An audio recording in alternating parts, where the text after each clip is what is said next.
In this video, we're going to be breaking down 5 MLB games happening on August 8, 2026, and providing you with a side pick and a total pick for every matchup. As usual, visit our channel for the rest of today's game picks and stick around until the end because you won't want to miss out on. Quick commercial break. You know the deal. If you want to get our exclusive best sport picks to take things to the next level, then check out our Patreon in the link down below where we offer our best single picks, parlay picks, and much more. Go check it out. Commercial break over. Now back to the game.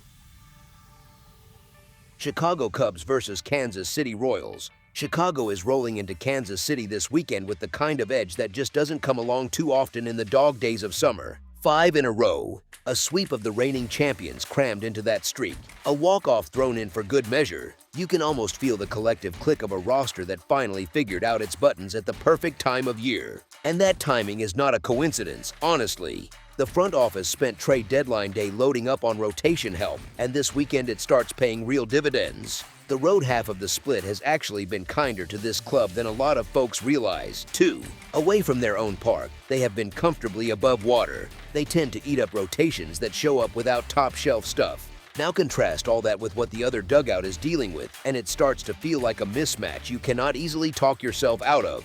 Dead last in the division, well underwater, coming off a homestand where the bullpen kept getting asked to patch up short outings. Their bats have somehow drifted even further backward in the second half than they were in the first. Stack on top of all that what is actually happening on the mound. The visitors are handing the ball to a starter who, before a freak comebacker knocked him out of the spring, was quietly running one of the sharpest earned run average marks in the National League. Big sinker guy, grounders on grounders, an interior defense behind him that turns bleeders into outs. The other side counters with a veteran a couple of years past his best form. Someone coming off a rough day at altitude. Someone whose blow-up innings have been a repeated theme all year. Here's the thing, sometimes the case just doesn't need to be complicated. Momentum, matchup, and the arm on the mound are all pulling the same direction. As our first pick for this matchup, the Chicago Cubs money line is our full game side pick. Kaufman spent the winter making itself a slightly more forgiving place for hitters. But honestly, that shift barely moved the needle on the overall run environment. The fences came in a touch, the walls dropped a touch, but the gaps are still enormous. The outfield still gobbles up fly balls that would ride out of most parks. The scoring conditions look pretty close to what they were a year ago. Now bring the pitching profile for tonight into the picture. The visiting starter's calling card is worm burners. Sinkers make up roughly half of his pitch mix. Ground balls really do not care how tall the walls are or how deep the alleys go. Then look at the home lineup he is up against. They live on speed and slap and putting the ball in play. Long ball power has been near the bottom of the sport all season. That combination is a great recipe for keeping crooked numbers off the board. On the other side, the home starter has a way of eating innings even on his uglier nights. That matters because it keeps the shakiest bullpen in the league out of the picture longer than you might expect. The visiting bullpen also happens to be one of the steadier groups around the league. Weather adds no drama either. Warm, clear, no meaningful wind pushing anything toward the fences. The kind of night where hitters have to earn everything they get. Yes, the visiting bats are on a heater and could pop off on any given evening. The counter to that is a home lineup that has quietly been one of the coldest offensive units in baseball for weeks now. There is a very believable version of this night where both starters go deeper than folks expect. The home side goes quiet at the plate, and the runs stay bunched instead of pouring in. As our second pick for this matchup, under the projected total is our full game total pick. Minnesota Twins versus Milwaukee Brewers. The Twins pulled into Milwaukee last night as heavy underdogs and walked out with the win, which is worth pausing on before we get too caught up in the season-long story arc. Because that story arc, honestly, has the home side sitting near the top of the National League and the roadside dog paddling around the wild card conversation. But the version of the Brewers you actually see night to night is not really a team that runs anyone off the field. It is a team that scratches, bunts, walks, hits behind the runner, and steals bases in weird counts, all of which is charming baseball and also, quietly, a very specific kind of baseball that does not tend to produce blowouts. Their identity is contact first, singles and doubles, take what you get. Which means when you are handicapping whether the visiting team can stay within a reasonable window on the scoreboard, you are looking at a home club that historically wins tight rather than wide. The Twins are also throwing their most trusted arm here, the right-hander who has quietly become the guy the rotation leans on when it needs somebody to steady the ship. He is not overpowering every night, but he has been the closest thing this club has to a stopper, and he tends to give them length, which matters because that Twins bullpen has been an adventure. Length from your starter means the shaky arms show up in the 6th and 7th rather than the 4th and 5th, and that keeps things from spiraling before the offense gets its swings. And speaking of that offense, Josh Bell went bananas last night, sure, but the more interesting fingerprint on the win was that the Twins hung in during a game where their own defense was giving away outs. If you can put up crooked numbers when you are also actively donating runs, you have a chance to keep pace with anyone on a normal night. Now, the counter here is real and it deserves a nod. Milwaukee at home has been an absolute machine, one of the best home records in the sport, and their crowd shows up. They also just played interleague baseball in a way that suggested they get uncomfortable when the DH slot is used aggressively against them. But you are asking me to weigh whether the visitors can keep this within a reasonable range, and everything about the Brewers' scoring pattern says they win these things by a run, maybe 2, and that suits an underdog just fine. The visitors have the pitcher, the recent momentum, and the matchup profile against a lineup that does not really do damage in one swing. As our first pick for this matchup, the Minnesota Twins to cover the spread as underdogs is our full game side pick. Yesterday was, to put it kindly, a defensive clinic in reverse. There were errors, there were walks that turned into runs, there was a rookie starter for the Brewers who got knocked around in a way he probably will not get knocked around again for a while, and there were relievers pitching in situations they clearly did not want to be in. That game had a very particular flavor to it, a kind of everybody play badly at the same time, energy that produced 14 combined runs. Tonight feels like a reset, and it feels like a reset in a specific direction. You have got 2 starters who each have a real reason to feel steady walking to the mound. The visiting right-hander has been the most reliable rotation piece his team owns this season, mixes 4 pitches, has velocity that plays, and generally keeps innings quiet even when he does not have his sharpest stuff. The home left-hander has quietly put together the best run of his year across his last few starts, working deeper into games and cutting the damage way down. 2 guys pitching with confidence tends to look nothing like a bullpen game with a rookie getting shellacked. Then you look at the home offense's identity. This is the club that leads its league in nothing you associate with big scoring outbursts. They rank near the bottom of baseball in home runs, and their whole run production model is built around stringing together singles, drawing walks, and turning a stolen base into a manufactured run.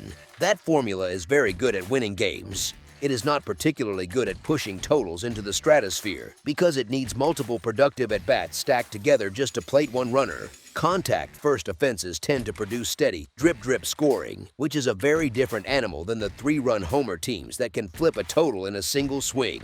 The visiting lineup, meanwhile, is functional but not fearsome, especially against left-handed pitching, and their best power bat has been on the shelf for a bit. The stadium has a retractable roof, so weather is basically off the table as a factor, meaning no wind boost, no swirling humid gusts to carry warning track flies over the wall. The honest counter is that yesterday did go the other way, and quite emphatically so, and you cannot pretend that did not happen. But the pitching matchup tonight is a completely different conversation, and single-game overreactions in baseball are how you go broke. The setup here has the shape of a game that lives quietly, not one that spirals into a track meet. As our second pick for this matchup, under the projected total is our full game total pick.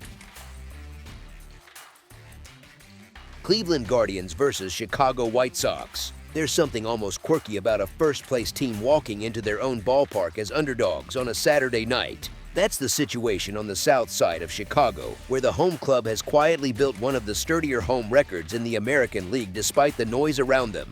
Wright Field has been a comfy landing pad, the kind of place where this team leans on their power bats and plays with the edge you'd expect from a group that finally has something to protect after years of being written off. And here's the thing, they've lost a few in a row, but that's actually part of the appeal for me. Teams sitting on a shrinking division lead tend to circle the wagons when the stakes tilt, and last night's blowout kind of forced the reset button. You could feel that in how the bullpen had to eat low-leverage innings after their starter cracked the door open early. That's the sort of night that flushes out the arms and clears the mood in the clubhouse heading into the very next day. Honestly, the market's leaning heavily on Cleveland's pitching narrative, and that makes sense on the surface because the visitors have a right-hander who's been strolling around the mound looking untouchable lately. But baseball rarely lets a hot streak stay hot forever, and heavy road favorites in these types of divisional spots tend to give money back sooner or later. The visiting club, for all the pitching chatter, has been sputtering since the All-Star break, dropping games at a pace that doesn't exactly scream confidence. Their bats have been a slog for weeks, and the trade deadline shakeup didn't hand them the jolt they were hoping for. The southpaw taking the ball for the home team has been quietly rebuilding his stock, using a sinker-slider changeup mix that plays up when he's locating. His most recent outing was a scoreless gem that felt like a turning point, the kind of quiet start that flies under the radar because it wasn't against a marquee opponent. And you know what? In a spot like this, that's the pitcher you actually want on your side. No spotlight, no ridiculous expectations, just a guy walking to the mound with something clicking and a matchup he can handle at home. Then there's the trend layer, which frankly kind of jumps off the page when you look at how this home club has performed in this exact underdog role against this exact opponent recently. Chicago has stacked up a strong stretch as the plus money side against Cleveland, and that's not a coincidence. It's a reflection of how divisional matchups tighten as the year drags on.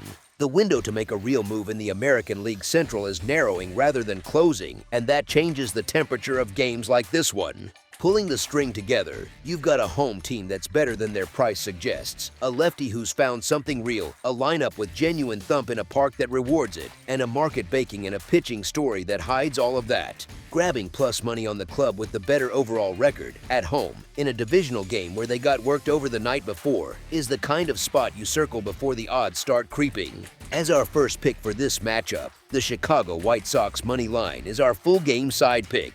Flipping over to the run-scoring side of this one, and the vibes are pointing in a pitcher-friendly direction from a few angles at once. Let's start with the weather, because Chicago in early August can flip the script in a hurry. And Saturday night's forecast reads as one of those cooperative setups that hurts hitters more than it helps. The temperature is settling into the high 70s with a light wind coming in from the north, and that's the kind of breeze that turns warning track fly balls into routine outfield catches. Right field can absolutely be a launching pad on the right night, but this isn't going to be one of those nights where the air is doing the hitters any favors. Both starters have been rounding into form heading into this outing, which matters a lot because most losing overs come from one arm melting down early and turning a quiet game into a bullpen game by the fifth. The Cleveland right-hander has been outright ridiculous over the past month, generating swings and misses at a rate that makes you kind of forget what year it is. His command has tightened, his heater is playing up, and he's yielding so little damage that even patient lineups have looked lost against him. On the flip side, the Chicago lefty has been leaning into his mix in ways that keep hitters uncomfortable, working with a sinker that's been generating soft contact and a changeup that flashes above average when it's on.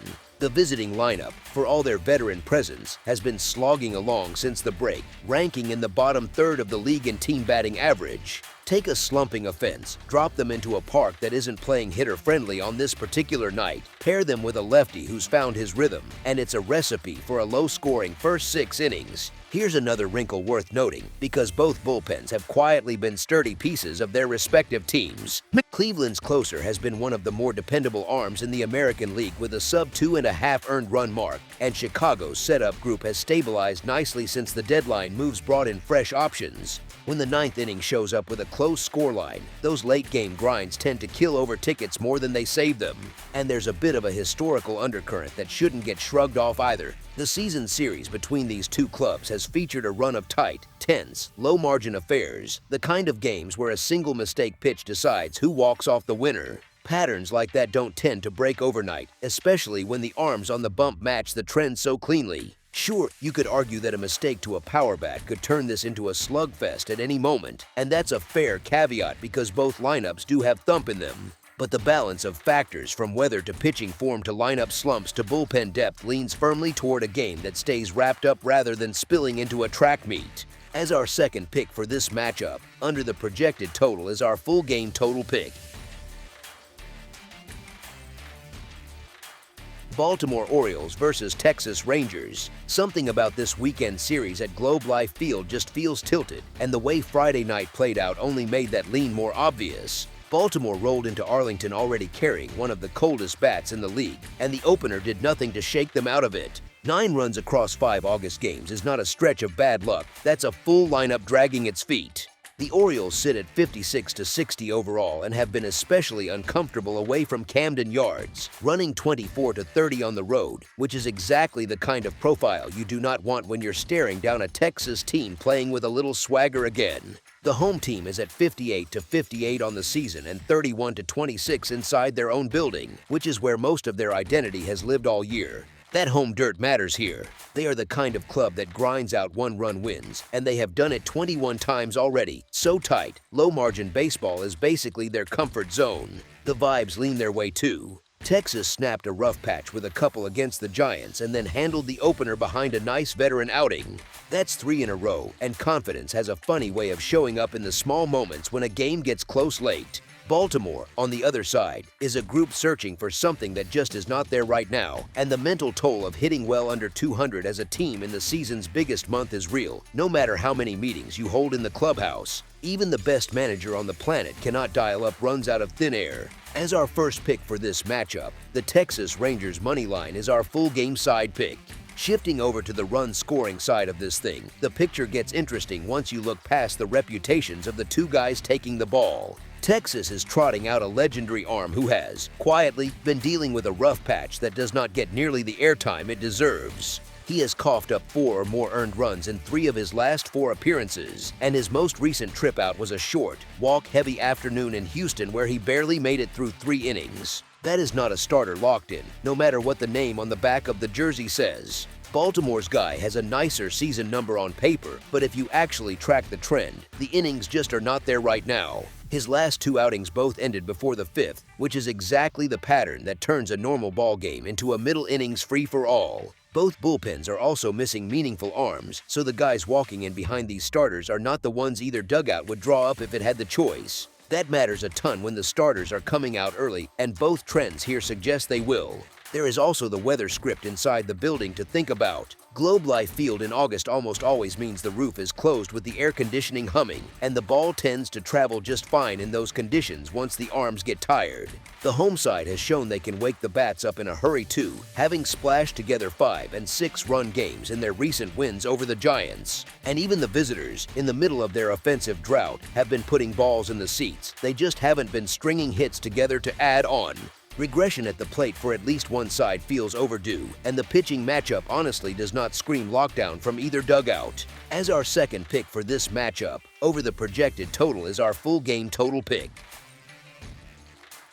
That's all for now, so if you have any other games you would like reviewed, then leave a comment down below with the game you would like analyzed, subscribe to our channel, leave a like on this video, and we'll get to it as soon as we possibly can. We would also love to hear your opinion on the picks presented to you in this video, whether you agree or disagree with them, so leave a comment down below and do let us know.